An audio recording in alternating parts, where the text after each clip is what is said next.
biz nəzərə alsaq, Tunc dövrü özü də 3 mərhələyə bölünür. Erkən, orta və son Tunc dövrlərinə qeyd etdiyimiz kimi əmək şəraitlərinin təkmilləşdirməsinə görə Tunc dövrü 3 mərhələyə bölünmüşdür. Erkən Tunc dövrünə baxaq. Erkən Tunc dövrü eramızdan əvvəl 4-cü minilliyin ikinci yarısından eramızdan əvvəl 3-cü minilliyin sonuna qədər davam etmişdir və Erkən Tunc dövründə birinci ictimai əmək bölgüsü baş verdi. Birinci ictimai əmək bölgüsü nə deməkdir? Bu dövrdə əkinçilik maldarlıqdan ayrıldı.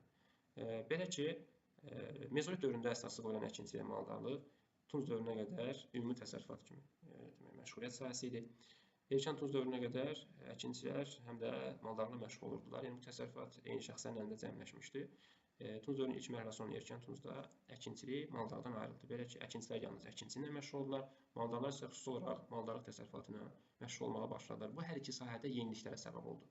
Əkinçilikdə xış əkinçiliyi tətbiq olundu, toxanı əvəz etdi. O cümlədən süni suvarma sistemləri yaradıldı. Maldarda nə baş verdi? Artıq əkinçilik təsərrüfatı olmayan maldarlar rahatlıqla yaylaq və qışlaq maldarlığı, yəni köçəri maldarlıqla məşğul ola bilərdilər. Buna görə də biz qeyd edirik ki, Erkən Tunc dövründə maldarlıqda köçəri yaylaq maldarlığı formalaşdı. Bu da əlbəttə ki, inkişafın bir göstəricisi hesab olunur. Ata xaqanlığı yarandı bu dövrdə, ana xaqanlığını əvəz etdi. Səbəb metal emalının genişlənməsi, o cümlədən toxanı xışın əvəz etməsi və bu sahələrin əsasən kişi əməyini tələb etməsi idi ki, Erkən Tunc dövründə kişi əməyi ön plana keçdi və ata xaqanlığı formalaşdı, ana xaqanlığı süqut etdi bir dövr. Sosial bərabərsizlik yarandı bu dövrdə, yəni təbəqələşmə formalaşdı. Bir neçə qohum qəbilələrinin birləşməsi nəticəsində tayfalar yarandı. Ölülərin yaşayış məskunlarından kənarda dəfn edilməsinə başlanılır.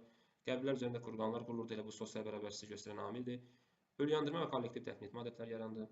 O cümlədən dini ayinlərin icrası üçün xüsusi ibadətgahlar inşa olundu ki, bu tez-tez Erkən Tunc dövrünə aid suallarda bizdən soruşulur. Zöybət Xaçmazda Sərkərtəpə, Qazaxda Babadərviş, Naxçıvanda Gültəpə və Maxda ibadət evlərindən gedir. Eramızdan əvvəl 3-cü minilliyin sonlarından eramızdan əvvəl 2-ci minilliyin ortalarına qədər davam etmiş Orta Tunc dövründən danışaq. Bu dövrdə ikinci ictimai əmək bölgüsü baş verdi. Belə ki, sənətkarlıq əkinçilik mallardan ayrılaraq müstəqil sahəyə çevrildi və bu da sənətkarlığın inkişafında yeniliklərə gətirib çıxardı. Duluçuluqda yenilik, boyalı qablar mədəniyyəti formalaşdı.